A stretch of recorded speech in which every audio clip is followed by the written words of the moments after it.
going to get started. I thought it was a little later than that. I guess.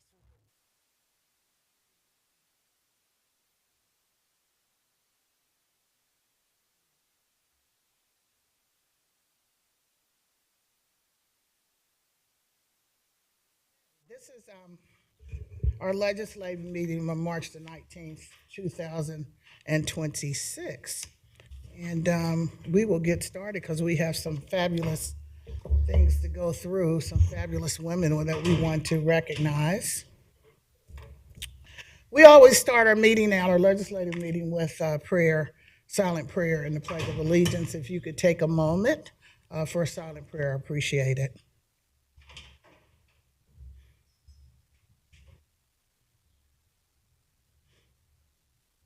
Amen.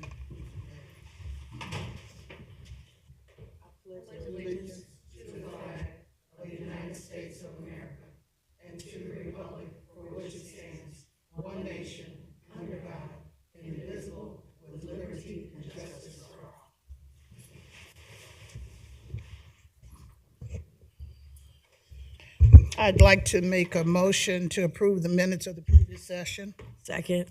Commissioner Summer Adumas. Yes, Commissioner Reese. Yes. Commissioner Dreehouse. Yes. thank you. If we could introduce ourselves. Christy Rischel, Assistant Clerk. Leslie Hervey, Clerk to the Board. Hamilton County Commission Vice President Alicia Reese. And County Commissioner Denise Dreehouse. Jeff Alito, County Administrator. Ann Schooley, Assistant Prosecuting Attorney. Stephanie Summerall Dumas, President of the Board. We have some presentations this morning, Women's History Month recognition. And I'm not sure who's supposed to start.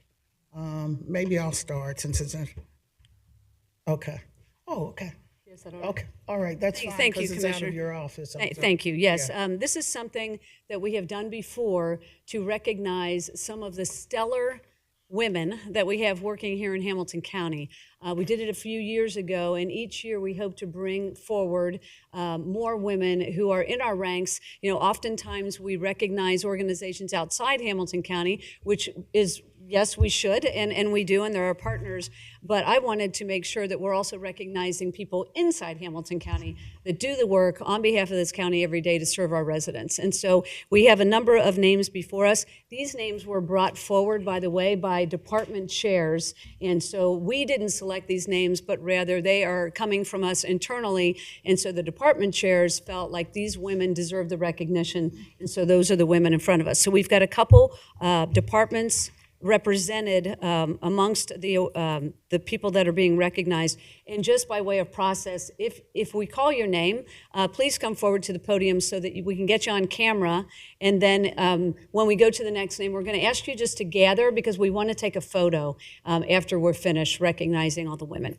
So I'm going to start with Denise Charles. So Denise, please come forward.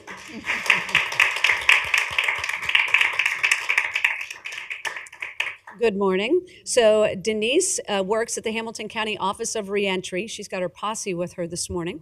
Her title is the Senior Reentry Coordinator. Denise joined the office in 2015 as a reentry coordinator, recently assuming the role of Senior Reentry Coordinator. She creates and implements specialized programs within the Justice Center and other correctional facilities, focusing on cognitive behavioral treatment, relapse prevention, and pro-social lifestyles.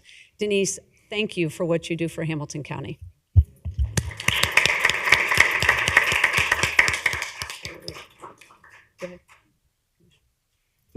Okay, I love this recognition of our internal people, our internal women. And I have Alicia. Do you want to go? She's awesome too. So Alice Bledsoe, if you could please come forward. I'm just getting chills because I'm looking at all these women that, okay, I'll do my part. Okay. Alice Bledsoe, Hamilton County Office of Economic and Community Support. Her title is Inspire Youth Initiative Program Coordinator. Alice interacts with grassroots organizations to assist with funding from the Inspire Youth Initiative grant program. Alice meets organizations where they are and assists the program advancement. She works tirelessly tirelessly to ensure that youth throughout Hamilton County are given a chance to thrive for themselves and their community. This was an initiative that I brought to the board, and they supported, and she took that vision and ran with it. So congratulations, Alice.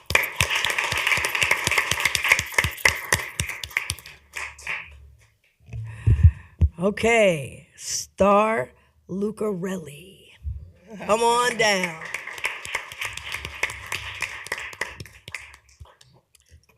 And Star's title is Office Administrator and Executive Assistant for the Hamilton County Office of Reentry.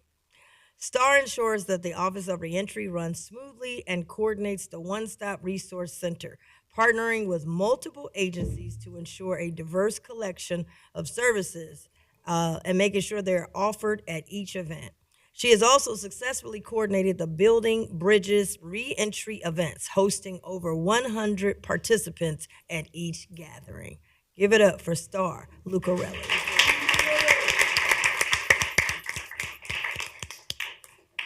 Our next recognition is Abigail Fritsch. Abby, please come forward. So I've had the pleasure of working with Abby on a regular basis because she is in connection with HCR. So Abby is a rock star, truly. So it's a thrill to recognize you. So Abby is the Grants and Strategic Initiatives Administrator for the Hamilton County Office of Addiction Response. Abigail, I'm going to call you Abby. Abby oversees a complex 20+ million portfolio comprising federal, state, and local funding sources, including opioid settlement allocations, ensuring sound fiscal stewardship, regulatory compliance, and strategic deployment of resources. She also helps manage the One Ohio recovery dollars and works with our communities, works with applicants, makes sure everybody gets a fair shot at those dollars. And so it is a real pleasure to recognize you this morning, Abby.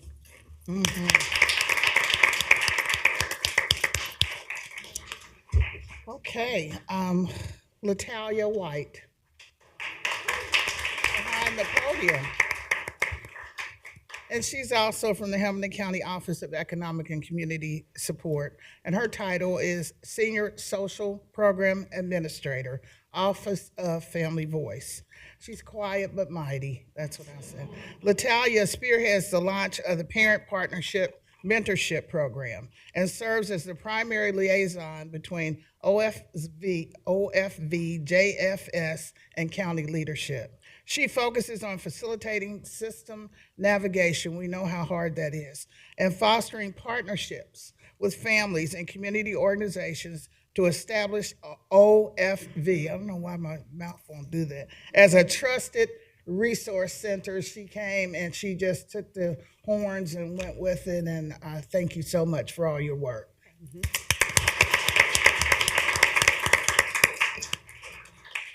They don't look like they work too hard. They're too cute. Okay, make sure I get the last name right. Morgan McLean. Did I say it right? She's out sick today. Oh man, but she's watching us, so I'm going to get. no. Did I say the last name correctly? McElwain. McElwain. Okay. Morgan, this goes out to you. Title Reentry Coordinator. Morgan provides coordination of care to justice impacted individuals, helping them successfully navigate reentry and become stable in the community. She also provides support to the care pods in the Justice Center, incorporating mental health education and training in the pods as a programmatic component. Wishing you a very speedy recovery. Let's give it up for Morgan McElwain. All right. Our last recognition is for April Galelli. April is the Senior Program Manager at the Hamilton County Planning and Development Department. April is a seasoned community development leader with extensive experience in public sector administration, grant management, and neighborhood revitalization. She manages the daily operations of multiple programs and oversees several projects funded through the Community Development Block Grant, otherwise known as CDBG, and Emergency Solution Grant Programs. April, thank you for your service to the county. All right, so now we would like to take a photo, and Bridget Doherty, where are you, and where should we go? Should we stay here, or should we go up front? She's out in the lobby. There's no room for Bridget in the room. Should we stay here, or you want us to come down? Okay. Stand or sit? I think sit. Okay. Bridget, you want to sit? Okay. Hey, yeah. Yes. Yes. They all want to be on my side.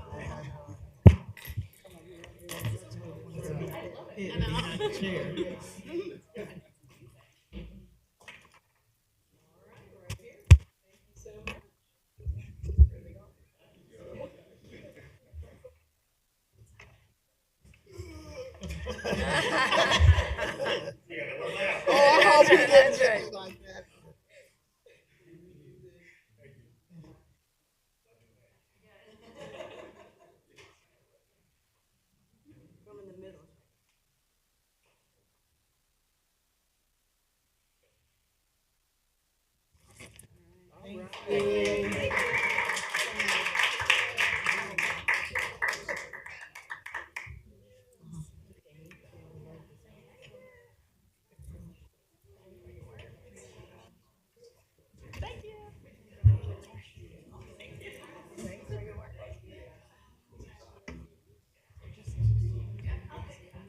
Thank you all so much for coming in, and thanks to the directors for nominating all these yeah. wonderful women.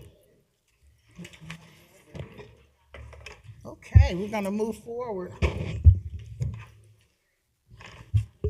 Our next item on the agenda is public comments. Do we have any public comments online? No. Okay, so comments and motions from our commissioners. Vice President Reese.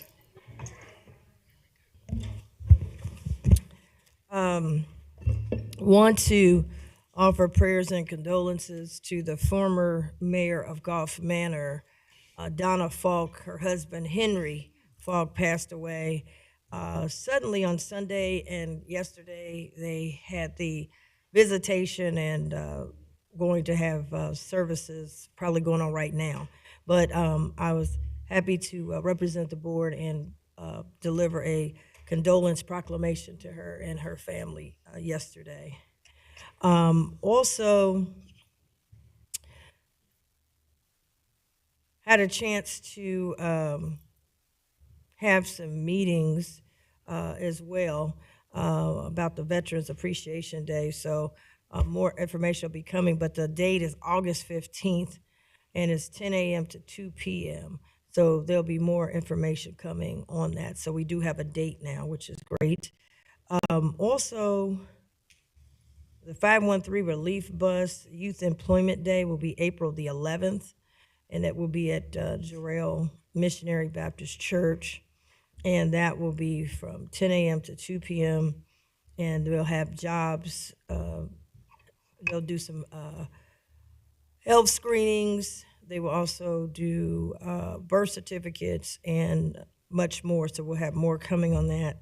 That should be coming out today with a flyer, hopefully, so that is shared with all the schools so youth can participate.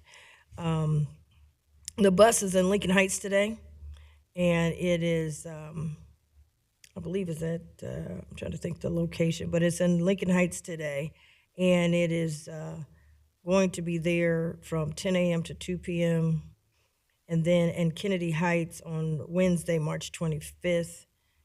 And Small Business Day will be Monday, May 18th, 8:30 to 1:30 p.m. So more information will be coming on that. On Tuesday, we had a presentation about, I guess, a contract dealing with over flooding. And one of the things I just want to make sure, so I'm aware of it, all the contracts that come through the county my understanding, that Mr. Bell and the Bold List is aware of. And he came in to hear the presentation, but he was not aware of it. And there's some subcontractors that were involved that are minority businesses, Eric Brown, as well as Crystal Kendricks. And I just want to make sure we're capturing that, and all of that is going, all contracts, I think we voted that he would be aware of them with procurement and whoever else, no matter what the departments are. And then the last thing is I wanted to make sure, well, I won't say it's the last thing, but I wanted to make sure that when we have these presentations, the directors and people who are working in those spaces are at the presentations. I think that should be going without saying, to be honest. That should happen.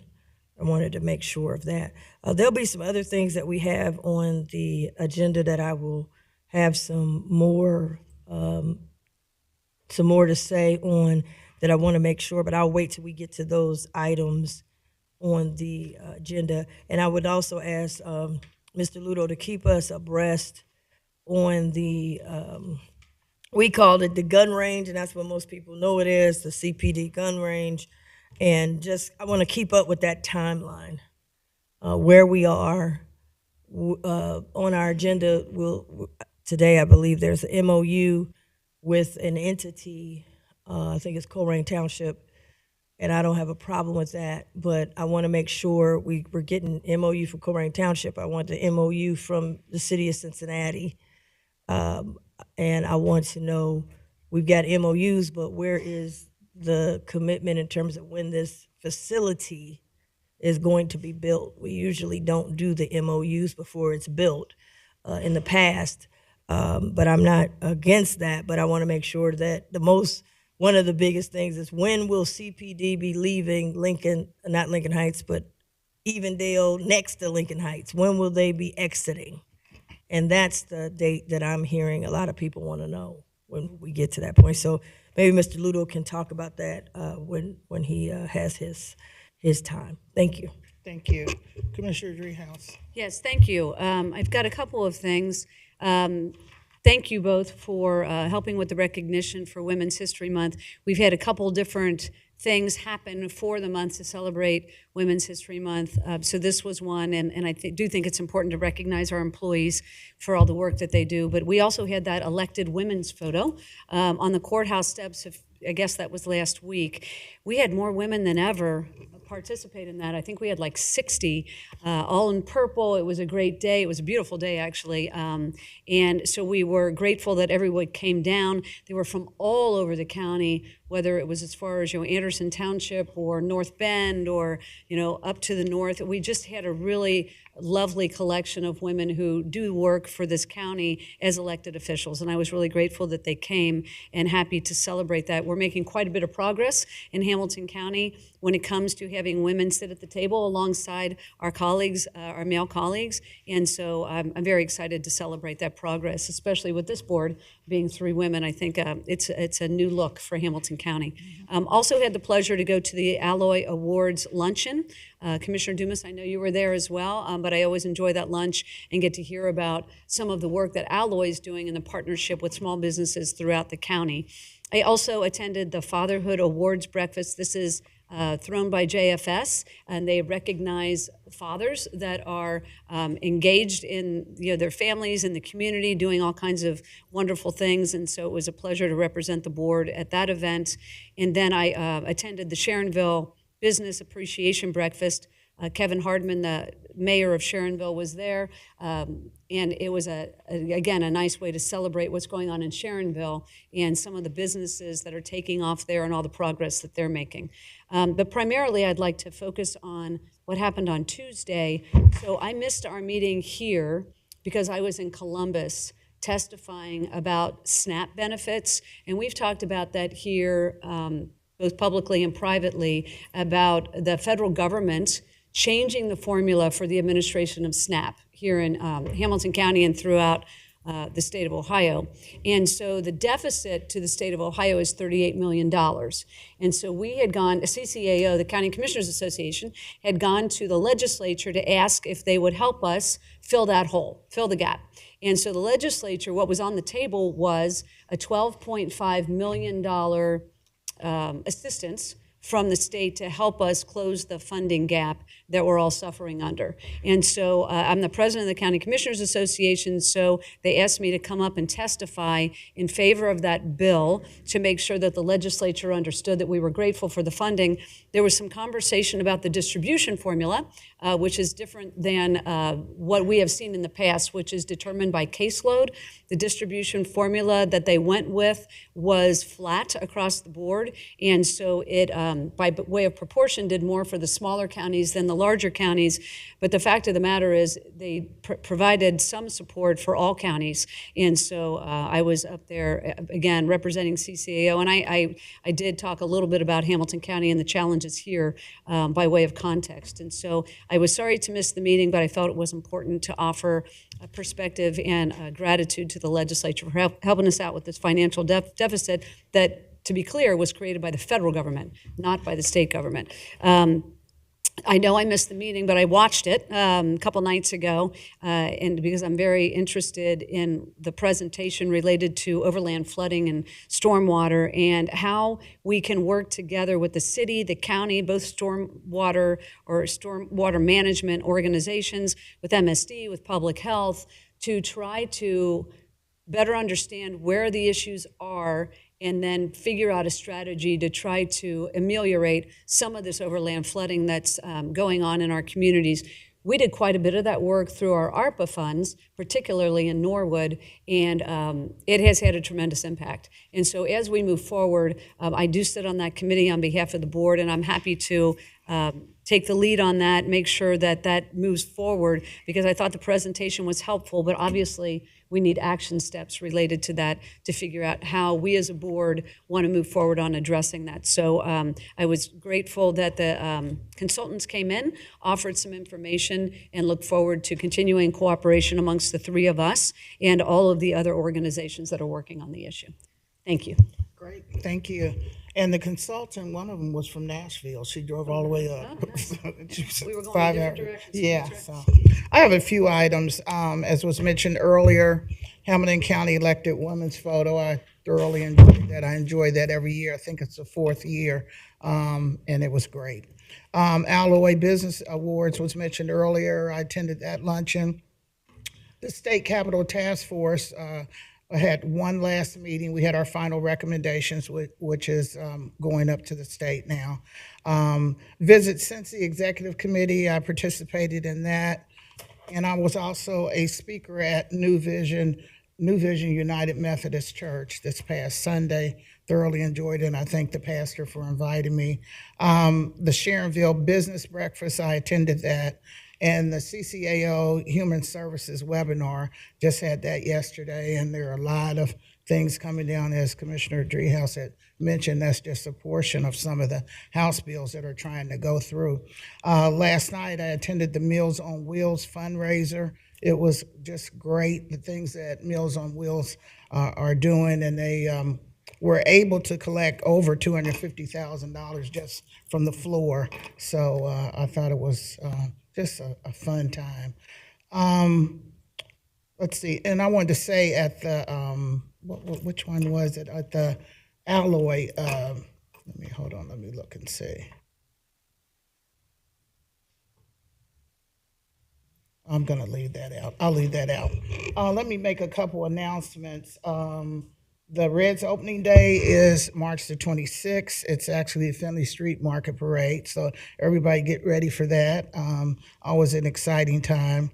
And I wanted to address By-Leave 3, which talks about Community Development Advisory Committee, and we are hopefully will be appointing a youth 18 and over for that board. And I'm really thinking as a board, we've all talked about it, wanting more youth on our boards, that a resolution should come through from our board, saying that we're committed to having youth on all our boards and commissions. I really can't think of any that they can't be a part of, so we can all evaluate what boards maybe they cannot be a part of, and then pass a resolution indicating our commitment for our youth to be a part of it. They just bring a great perspective to all of us.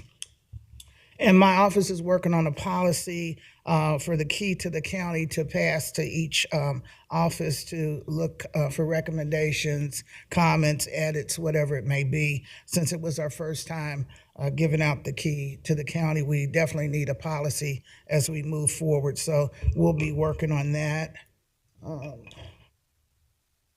I think that's it for me. Jeff? Mr. President, before then, can I just, it is March Madness, and I just want to say congratulations to Miami of Ohio. That's probably why I'm kind of tired. Stayed up all night and screaming and hollering. The engineer's out here bragging. I know he's like, yay. And Vedas of Miami, all Miami of Ohio, they rocked last night, 89-79. SMU, NCAA. Let's go. So I just wanted to say that. Congratulations. So Thank you. I'm a Miami alum. Oh, yeah. Oh, my I God. wish I had thought to mention it, but I do have the colors on. I guess I do too, though. Okay. All right, Jeff. Thank you, commissioners. As another Miami alum, I will. Oh, yeah. I will That's why third we're that. winning. So, love and honor, right? Okay. Okay. Just a couple of comments, and then a few by leaves. No real comments of my own, but just to answer some questions on the gun range. So, in terms of the timeline, all three commission offices have continued to ask about that. We are still moving forward with the gun range timeline. I think phase 2 bids go out today, so we are continuing that moving forward. There is an item on the agenda today related to the MOU with Colerain Township. Commissioner Reese, to your question, you're right. Typically, we do those MOUs a little bit closer to the operational opening of it. In this particular case, because it related to the township's foundational support of the siting of it in their facility and their ongoing support, I think they wanted it more earlier on just so that they could show their support and understand what the terms of their interaction of it were going to be. So that's why we're handling that one just a little bit differently. We do continue to work with the city on their MOU. I don't have a firm date when the city has indicated they will be out of their Evendale facility. I would anticipate it being around the time that the new facility is operational, which is going to be mid-27. I assume they were going to want to move in there seamlessly, but I will follow up with city administration to see if they have operationalized that date yet. I do have a few by leaves on the agenda today, commissioners, one of which I think Commissioner Summer Dumas indicated that she was going to take. By leave item number 1, this is a budget adjustment. This is as the board is, I think, aware, there has been agreement to transfer the management and oversight of CMSnet, the court management system, over from the courts to the clerk of courts. This is the budget adjustment says that that the budget and it is accurate that the budget is currently under the Court of Common Pleas, and it's being and it's just. All we're doing here is just transferring the dollars wholesale over to the management of the clerk of courts. I raised the Court of Common Pleas because I was speaking with the clerk of courts, and he had asked me to indicate that that it's more than just common pleas. That all 9 CMS agencies unanimously agreed that this was the right move to make. So across the board, this is not just something where the Court of Common Pleas agreed, but every agency that that operates through the court management system. So with that, Commissioners, happy to recommend approval of by leave 1. Any comments on by leave 1? I just had one comment. I had mentioned this to Mr. Aludo in our one-on-one meeting. There has always been discussion about a updated court system, and I know Judge Janaea Trotter Bratton had brought this up, it'll be 5 years ago now. Can you maybe talk about, does this help us move in that direction as they're moving it to the clerk of courts department now, or does that help at all? Well, I think that the conversation is happening now more seamlessly between the court agencies and the clerk of courts. And so, yes, to the degree that that is the grand vision of all those agencies, and I think this is a more seamless path to getting that done, yes. Thank you. You're welcome. Commissioner Dreehouse. Yeah, thank you. I too see this as a move forward when it comes to getting the courts, the clerk of courts, the sheriff to all speak to one another and to have common systems. It's a real problem over there, and I see this as a step in that direction. So I'm happy to support this byleaf. Thank you. I'd like to make a motion to adopt byleaf 1. Second. Commissioner Summer Dumas. Yes. Commissioner Reese. Yes. Commissioner Dreehouse. Yes? Thank you. Thank you, commissioners. Byleave number 2 is actually the closeout of various engineer projects. I think there's 10 projects being closed out. This is when a project completes, if there's dollars left in the balance, the funding is just returned to the appropriate fund. I believe the engineer is behind the pillars somewhere. So if there are questions, I will leave it to Engineer Beck to answer. But this is just the return of the residual balances in those 10 projects to their appropriate fund. Thank you. Engineer Beck, would you like to say something? That's covered it all. Okay. Okay. Vice President Reese, any questions? No questions. Well, now I feel like Yes. you have to ask a question. Just get a microphone. He'll be up later. No, listen, I am curious. So when you talk about the funds going back to where they start, tell us about that. What are we talking Typically, when we go out to bid for a project, the board approves the appropriation amount. We bid it. That's the engineer's estimate. When we complete construction and close out the project, 90% of the time it's below that amount, so that amount is returned back to the original Road and Bridge Fund. Are they all from the Road and Bridge Fund? Yes. Okay. All right. I just want to, you got your swag on, Eric. I do. You need to be on camera. That's why you wanted it. Yeah. Thank you. Thank you for the answer. Yes. Okay, thank you so much. They are just really good at leveraging their dollars in the engineer office. So I don't have any comments. I'd like to make a motion to adopt byleave 2. Second. Commissioner Summer Dumas. Yes. Commissioner Reese. Yes. Commissioner Dreehouse. Yes? Thank you. Byleave 3, a resolution appointing a youth/student member to the Community Development Advisory Committee, and her name is Molly Armstrong. I don't know if Molly's here. This is, yeah, she's in school.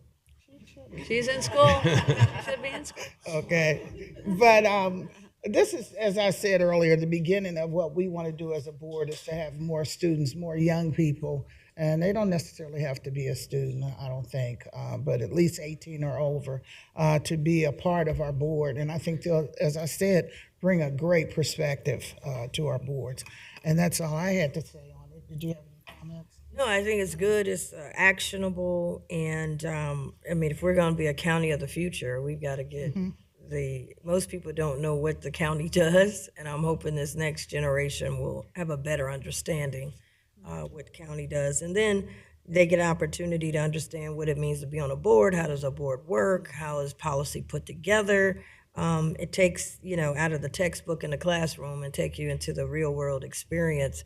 And then they have a chance to get mentors who can help write letters when they need recommendations to go to college or another job. They'll have people that they have worked with and have some real work experience. So it's just I think a win-win for our county. Of course, we like it as a board, but also for the youth, it gives them an opportunity as well as they step in. When they go to that college campus, they'll be ahead of probably their contemporaries, because I don't think they have anything like we have it here in Hamilton County.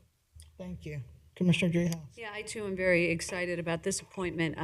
This was a recommendation also from the Commission on Women and Girls a number of years ago. We were already doing some of it, but I think, Commissioner, you're right to point out that we've got a lot of boards and commissions, and all of them would benefit from a youth member. And so the more aggressive we can be on this, the better. So I'm happy to support this. Thank you. I'd like to make a motion to adopt byleave 3. Second. Commissioner Summer Dumas. Yes. Commissioner Reese. Yes. Commissioner Dreehouse. Yes? Thank you. Thank you, commissioners. And I believe that Miss Armstrong is from McNick High School, so that's probably where she is this morning. So Bylaw number 4, Commissioners, is the authorization of the implementation of an owner-controlled insurance program for the renovation program at Paycor Stadium. So just a bit of background, the OSIP, or the owner-controlled insurance program, is a best management practice for insuring large programs versus individual projects.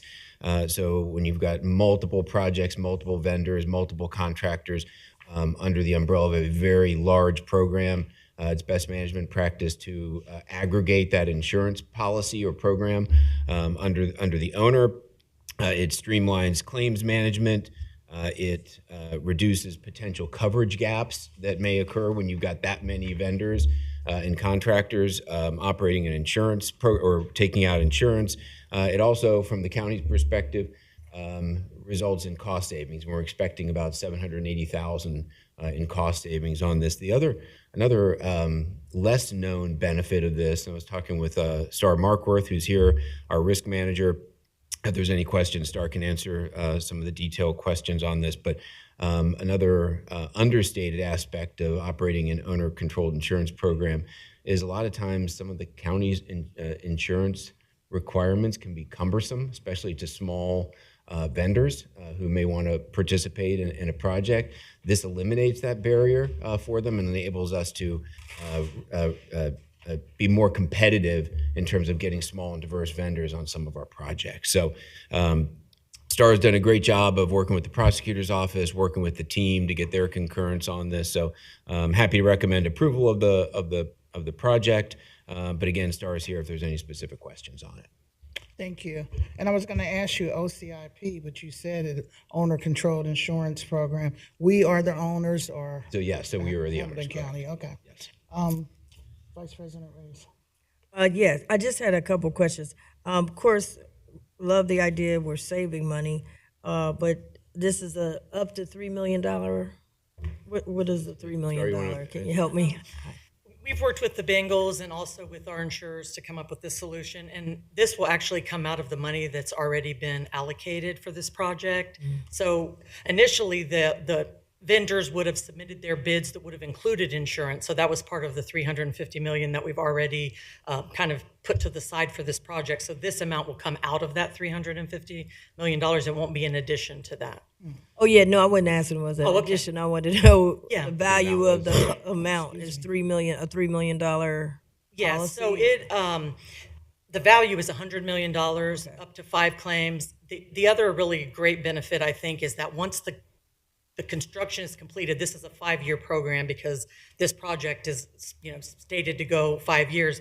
Once it's completed, we'll also have 10 years of coverage after that. So let's say in this situation, the weather's been crazy out there, the concrete didn't cure the way that it's supposed to. If there was some failure 8 years down the road, this insurance would kick in and cover that if there was some failure in the stadium.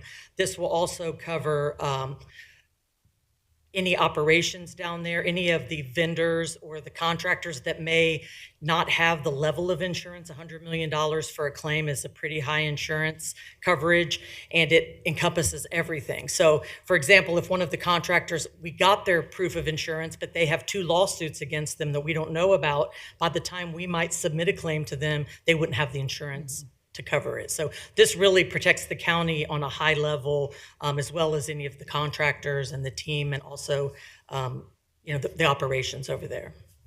What are we under now? What is I got where we're going, where we're proposing to go. What are we on now? What do we have now? Right What now, kind the of insurance? process was every individual contractor would go out and get their own insurance. So if we're working with like Messer Construction is the construction manager, they would get their insurance. Then their subs would have to keep getting their insurance, and all of that is built into the price that they submit to us to do the work. So it literally is just part of the project. It gets passed on to us, and kind of in the industry, it's known that's a place they hide some profit because it's hard for us to be able to verify how much their actual insurance would have been. So this is a way to cut out some of that like business things they try to do to build that in. This is going to be, we're providing the insurance. We know we're covered. We know that there's going to be no funny business.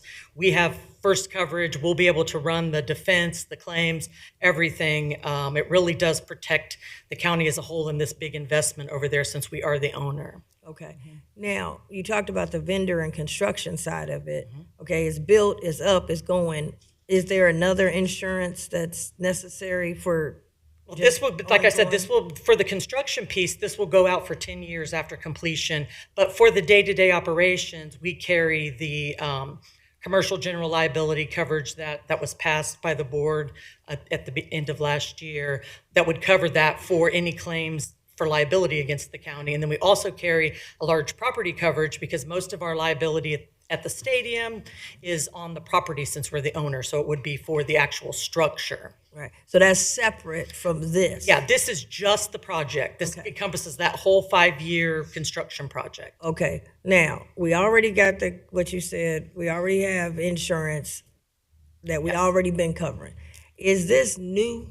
I know you said it doesn't this cut our is, money, but this is a new $3 million policy. Yeah, this is something a lot of large public projects that are public-private combinations, especially for stadiums, they put this in place so that there's nothing that falls through the cracks because there are so many different contractors and vendors and subcontractors and all this work going on between, the team and the county.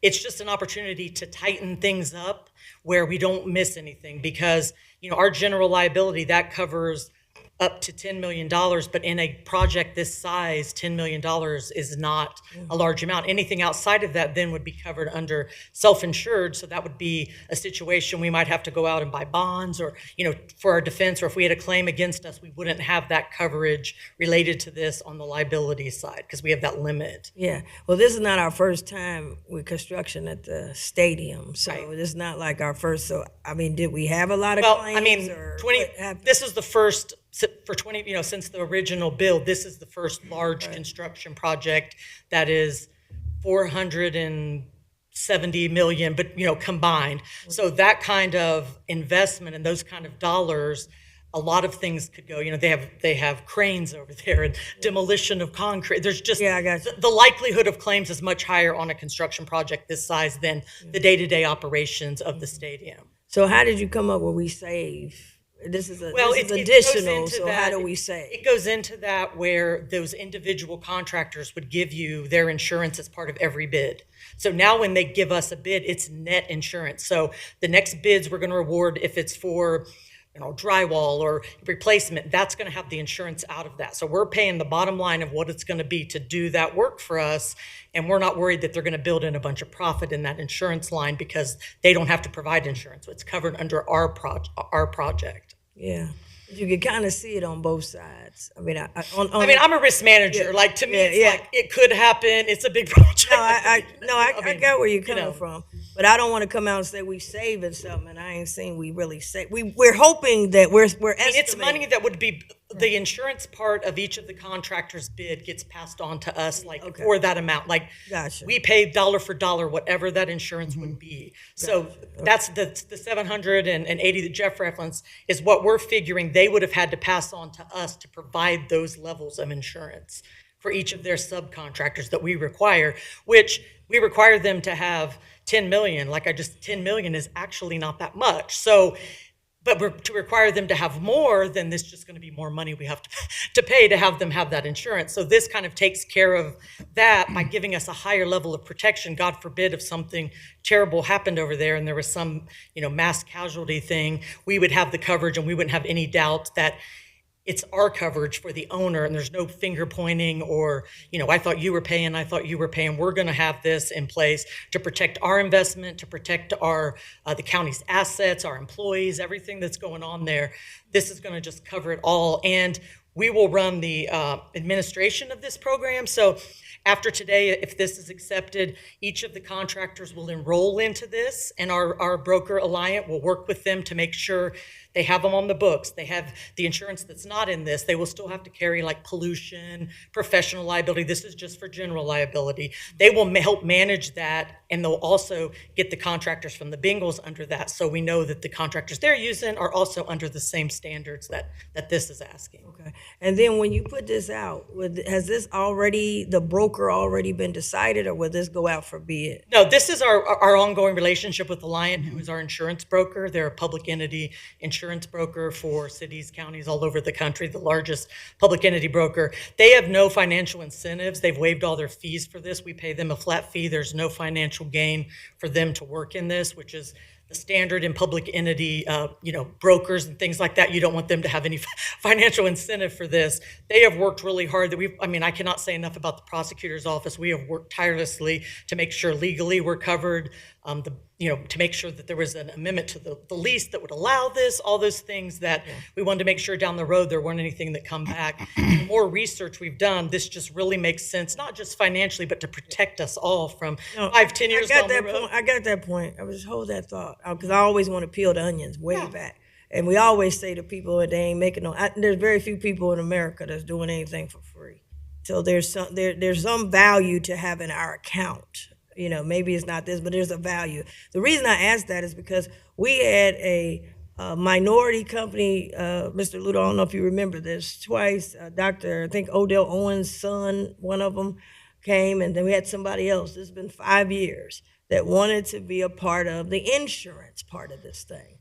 And I know Commissioner President Dumas had talked about it before too, in terms of breaking up some of these contracts to get some opportunities. I do work with Lawrence Jones with Riskversity. I know. Okay. I've been working with him as a kind of a side, kind of as a consultant to help me with some of these things. Well, I'd like to get that in writing, what we're doing, because they had lots of meetings. I think, I don't know if you were working with the county then or not, but Mr. Ludo, I would like to have what happened with lots of, it wasn't just this, came and was with Mr. Bell. I don't know if all three of us commissioners, we had a small business day. I remember a Black-owned business day. They packed the place out. They came and testified, and that was 2 or 3. I just remember that by name, but there were 2 or 3 of them that testified about the insurance. And I know we said when we come to that process, so I just like to get something in writing. What happened with that? Did anything happen with it? And maybe Mr. Bell involved in it as well. But that was, I know, 2 or 3 people that came forward about that and had a follow-up meetings, I believe, with Mr. Ludo and your team. So just wanted to bring that, but I wanted to get an understanding. Now I know that this is a different deal than the insurance we already voted on and carrying. And that's what I wanted to know, and I wanted the people who are watching to know. And we're estimating that we could have cost savings. However, I do think this protects the county in moving forward, which I think is very helpful. But I also hope that it will help some of those smaller contractors, because the big ones, they do insurance all the time. I mean, to say, oh, Messer got projects all over, so they always got insurance. They got the big ones. And to come in and say, well, Messer, you ain't got to have insurance, that's not, they do it all the time. At every big project. Other companies, Prues, they all over town. They do it all over. They got it everywhere. Turner, they do it all over. So to come in and say we're gonna waive y'all having any insurance is not a huge deal. But I hope this will, I don't know if Mr. Bell has commented on this, I hope this opens up opportunities for some of the sub and the smaller subs to be able to participate. I'm hoping that this opens the door. I hope it's not just the business as usual, because they always do it. They've been doing it. And when the money was passed, it was probably passed with the intention of knowing that they're gonna put that in, that's a standard practice. So I just would like to have something in writing that this has helped some smaller companies, sub to the sub, that they can participate because we have done this. So we got, of course, the protection of us, 2, estimated savings, but then 3, if this is open up process. So that's what the 3 things you have kind of mentioned today. So I will support it, but I just wanted to have those questions answered. Thank you. Thank you. And Star, before you leave, thank you. Thank you to Human Resource Department, and thank you to the prosecutor's office and any other ones, as you said, some subcontractors that have helped you, because $780,000 savings is nothing to blink at. We may be off 50,000, 100,000, but I know you said you're in risk management, and I'm sure everyone has looked at where we can make savings, and I certainly appreciate you guys looking outside of the box because we're going to need it. So, okay, did you have a Yeah, comment? I just want to thank you for bringing this forward. I think this is smart. I think it's strategic. It's going to save us some money, so I appreciate you thinking it through, doing all the work on it. Thank you. Okay, so I'd like to make a motion to adopt by leave 4. Second. Commissioner Summer Dumas? Yes, Commissioner Reese? Yes. Commissioner Dreehouse? Yes? thank you. Thank you, commissioners. No further by leaves. Thank you. Let's go to our regular agenda. Our engineer's here with some sort of red shirt on. 2 items today. Item number 1 is a resolution setting the viewing and hearing dates for the vacation of Mound Drive in Whitewater Township. This is a township road. The petitioners are Thomas and Rita Skeen. The board received communication from them back in September. We'd like to set the viewing date for April 15th and a hearing date for April 23rd. The petitioners will prepare and submit a survey plat to the engineer's office for review, and we will provide any comments back to the board prior to the hearing. Thank you. Item number 2 is a resolution for the Winton Road Bridge replacement, project 502409. This is located in the city of Forest Park on Winton Road. Bids opening is April 23rd. The engineer's estimate is $1,672,000. We have a Federal Highway Administration bridge formula grant that's paying 80%, which is $1,337,600. The remaining 20% will come out of Permissive Auto with a completion date of April of 27. Great. Thank you. Vice President Reese. Thank you. I don't really have questions about item 1 and 2. But before you go, can you update us? I know now that's going to get, well, I don't know, we had snow the other day, but about any of potholes now, because that's what people are going to start saying, they got potholes now. Now, can you let us know what your plan and strategy is on that? Absolutely. We constantly review potholes, all of our roads. We drive those, check for potholes. We get calls from citizens telling us where they are. As soon as we get those calls, we go out and repair them. Okay. So we are constantly this time of year on taking care of potholes and maintaining the pavement Thank you. On county roads. on county county roads. roads. Yes. City. Okay. Okay. Commissioner Dreehouse. Get confused. Yes. I have no questions. Okay. You were saying about the grant you received on item 2. Yes. Who actually writes the grants for you, Eric? We do it in-house. Okay. Yes. Yeah, that's awesome. We have a couple that are due tomorrow that I'm working on. Okay. Thank you. I'd like to make a motion to adopt items 1 and 2. Second. Commissioner Summer Dumas? Yes. Commissioner Reese? Yes. Commissioner Dreehouse? Yes? Thank you. Thank Thank you so you. much. We'll move to our consent agenda items. Thank you, commissioners. I'll walk through this briefly. Your consent agenda starts with item number 3. Item number 3, 4, and 5 are the auditor's statement of financial transactions for December 25, January 26, February 26, respectively. Item number 6 is the aforementioned MOU with Colerain Township regarding the Hamilton County Regional Safety Complex, delineating the terms of use and the township support for that facility. Item number 7 is a budget adjustment for restricted funds. This is primarily the allocation and the appropriation of dollars for the occupancy tax that flows from the trustee in 2026 that pays for the debt service and the different county priorities associated with the Tot waterfall. Item number 8 is bid awards and contracts authorized by the purchasing department for February of 2026 in the amount of $11.275 million. Item number 9 is the rejection of an invitation to bid related to waterproofing repairs at Great American Ballpark that the the bid on that came in over 20% of the engineer's estimate, and as such, under the revised code, must be rejected. So we will be rebidding that.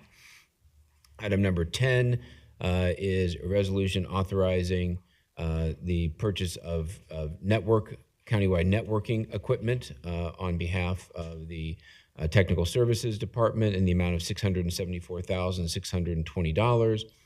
Item number 11 is the authorization of an invitation to bid for this is the general admission restroom renovations at Paycor Stadium.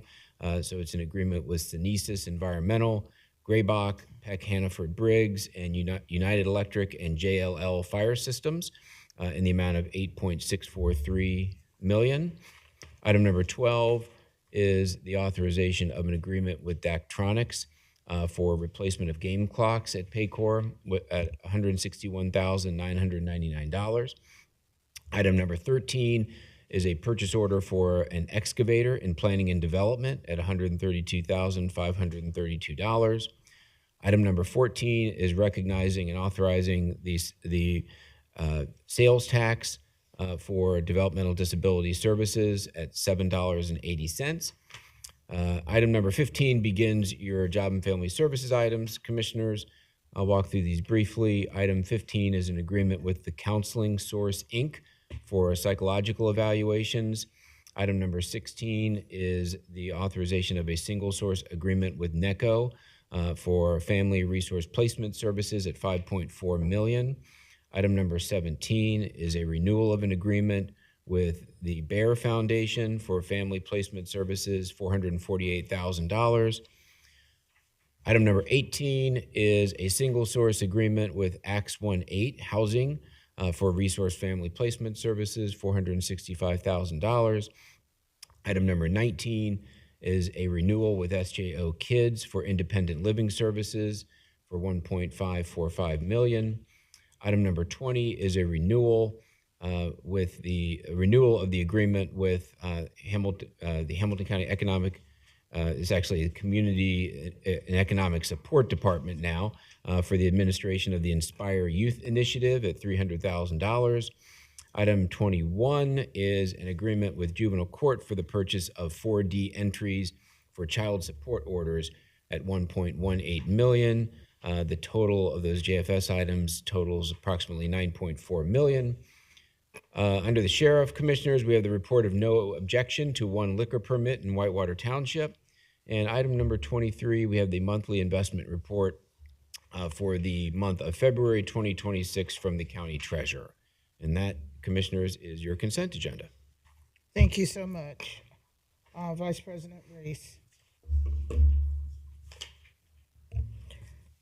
Yes, thank you. Item number,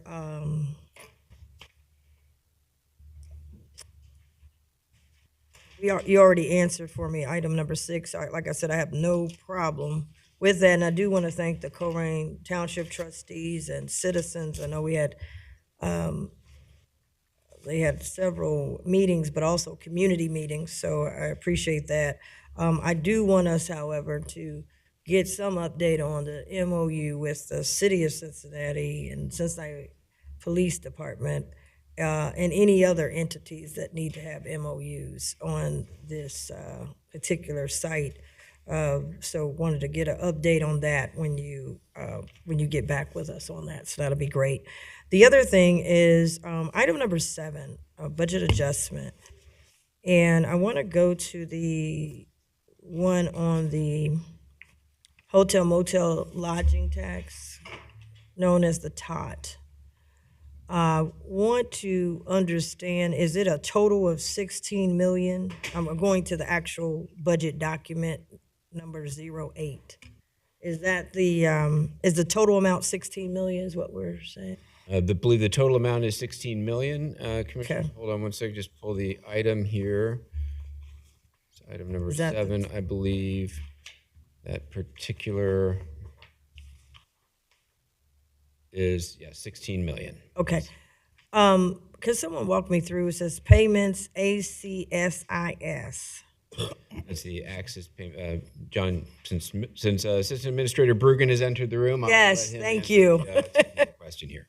The access payment is a small adjustment to the budget. So what you're seeing in the budget adjustment today, most of that $16 million are the payments that the trustee makes on our behalf that we didn't appropriate at the beginning of the year.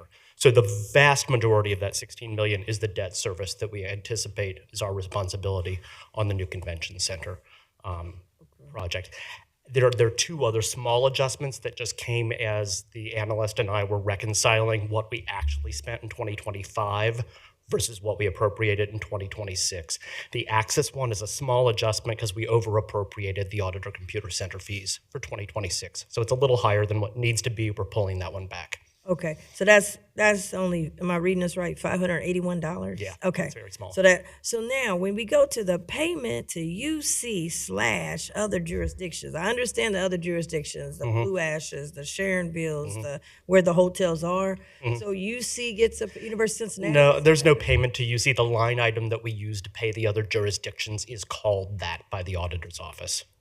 So there are some payments to UC paid in other parts of the county via that line item, not in this budget. This is just payments to other jurisdictions. Okay, and that's $28,800. Can the auditor get that more clarified? Because someone sees that, they're gonna think, because I know, like you said, we have other things that we do, but to have that, it just Clarify makes- what those payments are. Yeah, instead of saying payment UC / other jurisdictions, just say the other jurisdictions. Sure. Because someone might, see that. Absolutely. So that was the only thing that came up to my questions was what the total was, the 16 million. You've answered what that $581 was. Right. And those other jurisdiction payments are there's any jurisdiction that does not have a lodging tax receives, I believe it's 1/3 of our collections in that jurisdiction. And we saw those numbers increase actually in 2025. So we're amending the 26 numbers to assume that we'll see a little bit more on that than what we have seen in prior years. Can you explain that? Other jurisdictions. So, okay, I know like Blue Ash has a lodging tax, right? Because so any jurisdiction that doesn't have a hotel? If they don't have a lodging tax, they could, I guess theoretically, they have hotels. In fact, in all of these instances, it's a jurisdiction that has a hotel but does not have a city lodging tax. They get 1/3 of what we collect on that hotel. Okay, wow. Learn something every day. Thank you. That's all I had. And that is through the Ohio Thank Revised you. Code. That's correct. Okay, thank you. Commissioner.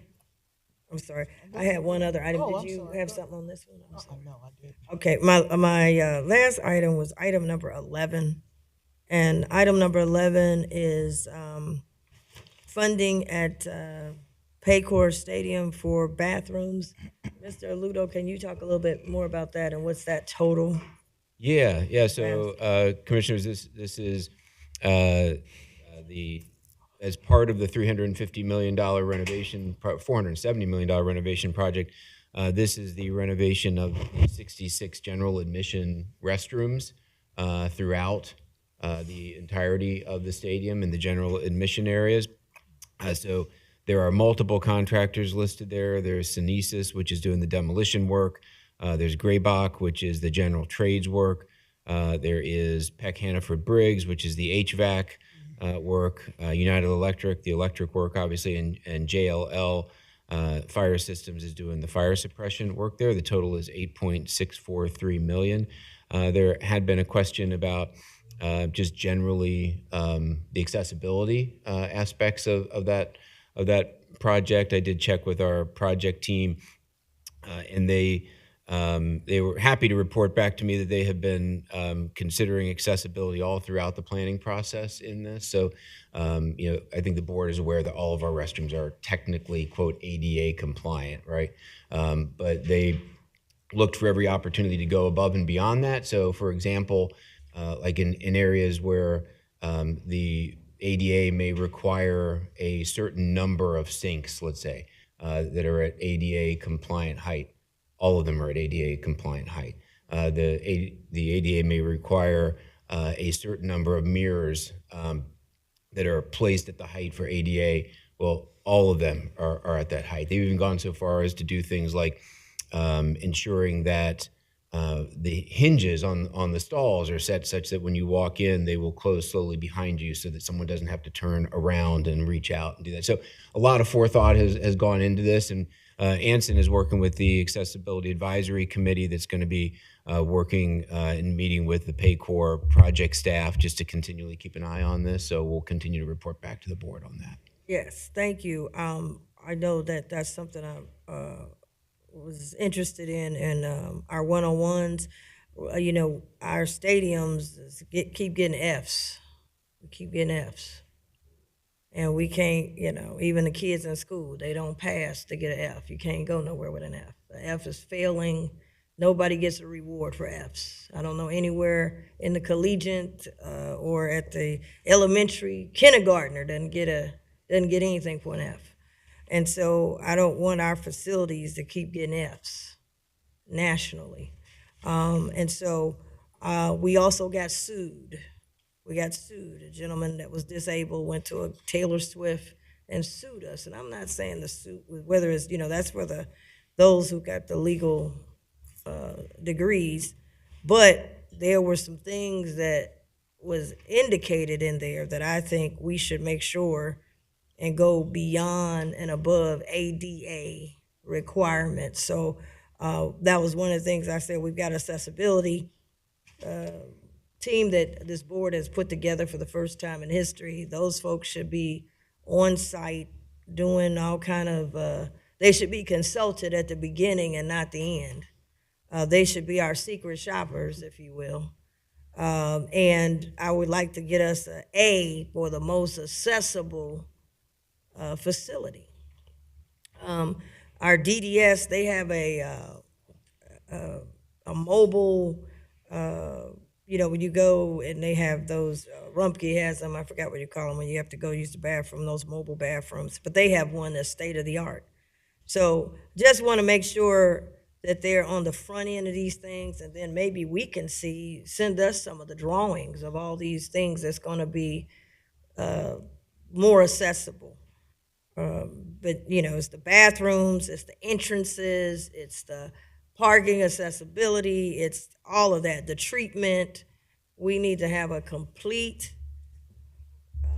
accessibility, a Hamilton County accessibility assessment of our, not just that stadium, but also our other stadium where we have for the Reds.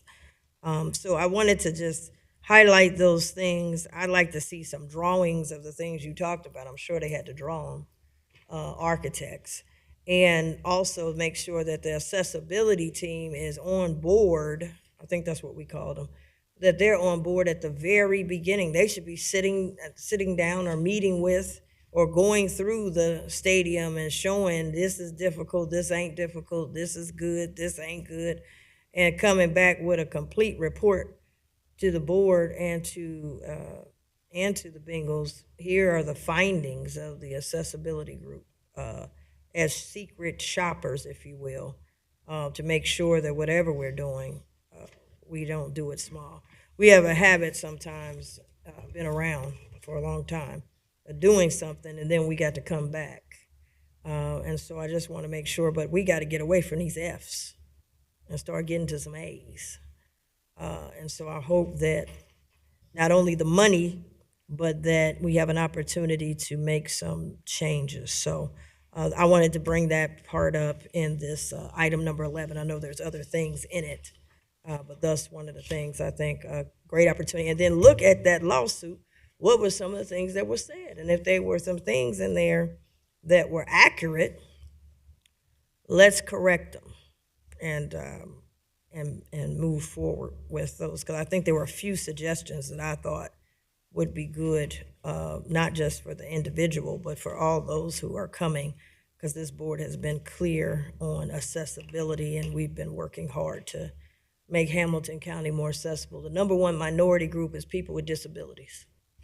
And they're in a lot of different components. Everybody you know got a hip replacement, a knee replacement, ankle had to be worked on, somebody's on crutches. I mean, somebody's in a wheelchair. It is hitting all ages.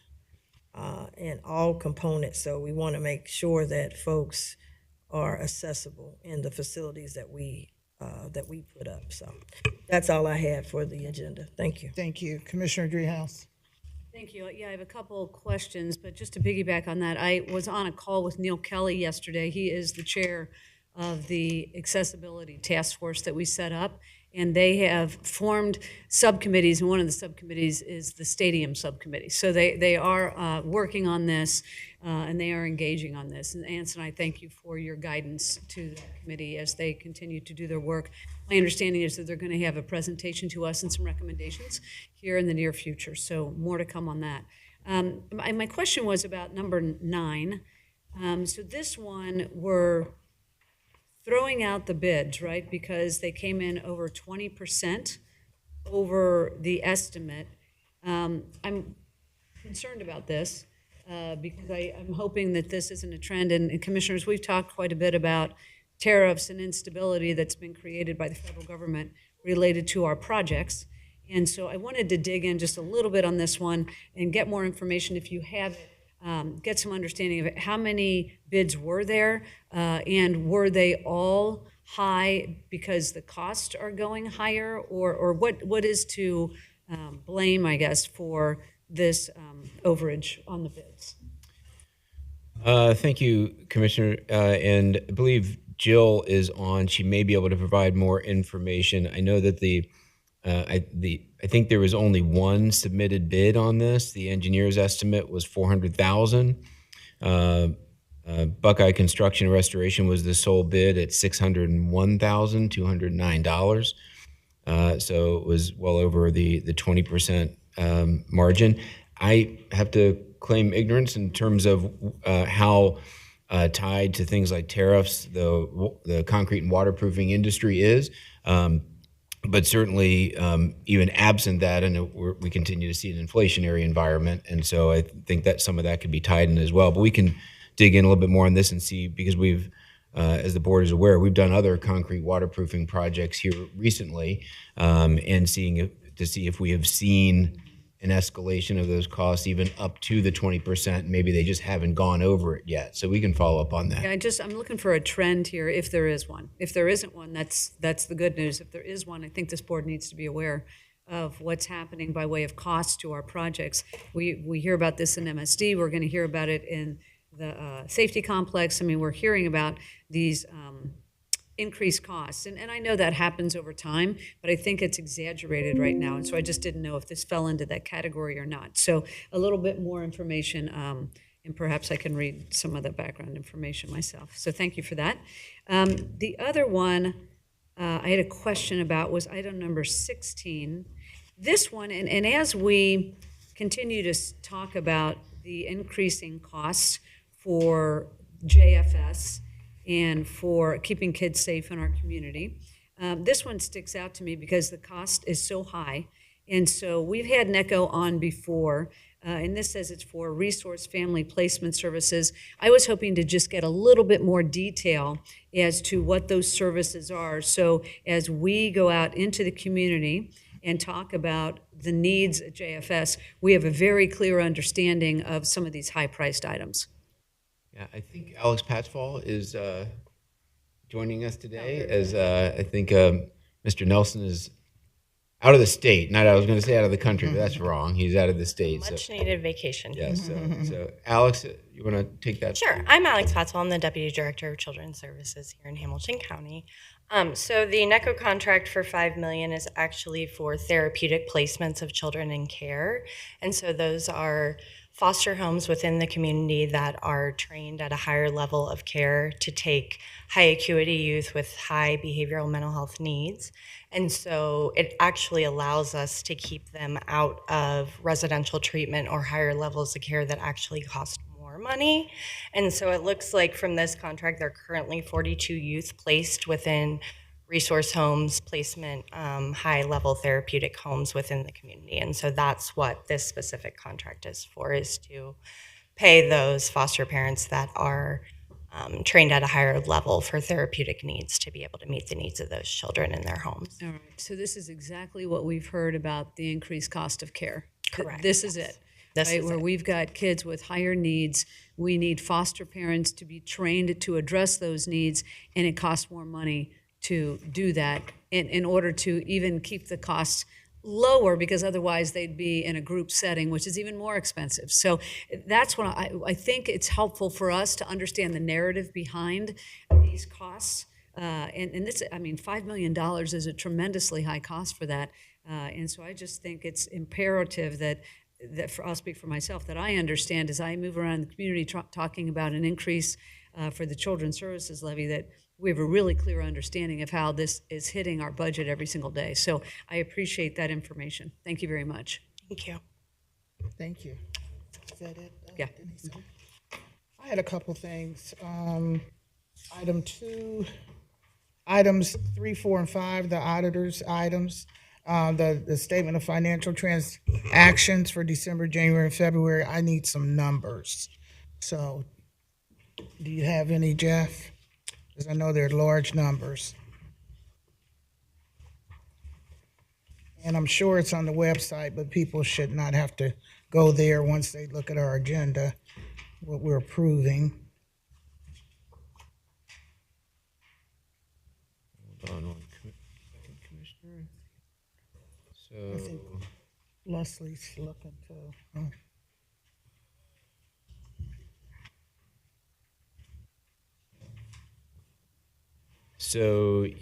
yeah, so for item number 3, December. yeah, which is December. So there is a total for monthly beginning balance, receipts, disbursements, and monthly ending balance. I can tell you that the monthly ending balance for that particular month was 1.16 billion. Item, and if you just excuse me for one moment, I've got these buried in my packet here. Item number 4, which is for January of 2026. The ending balance was 1.238 billion. Okay. And item number 5, Commissioners, which is for February of 26, 1.390 billion. And that's all, that would be all funds, all transactions. Okay. Thank you. And if we can incorporate that the next time, that would be great. Yes, Next time we do the transaction for the following month. certainly. Okay. Yeah. I was looking down at Leslie, I'm sorry. Yeah. Yeah. Are you saying something, Leslie? It's fine. Okay. And also I had a question because I was writing stuff, Jeff, and I apologize, but you were given the total for JFS. I thought you said 9 million, but I didn't want to. That is correct. Okay. So 4, I think, was the number, right? okay, so 9.4. So we're currently up to 54, almost 55 million for the third week of March, as far as services that we are committing for our young people through JFS. So I'm just making it a point every time we have reports out that the people that are watching and the board can know that we're in the third quarter of the year and we've already spent 54 million. All right, we haven't spent it, but we've allocated it. Let's put it that way. Okay, so I don't have anything else, so I'd like to make a motion to pass items 3 through 23. Second. Commissioner Summer Dumas. Yes, Commissioner Reese. Yes. Commissioner Dreehouse. Yes. thank you. Is there any more business to come before the board? Hearing none, I'd like to make a motion to adjourn. Second. Commissioner Summer Dumas. Yes, Commissioner Drees. Yes. Commissioner Dreehouse. Yes. thank you.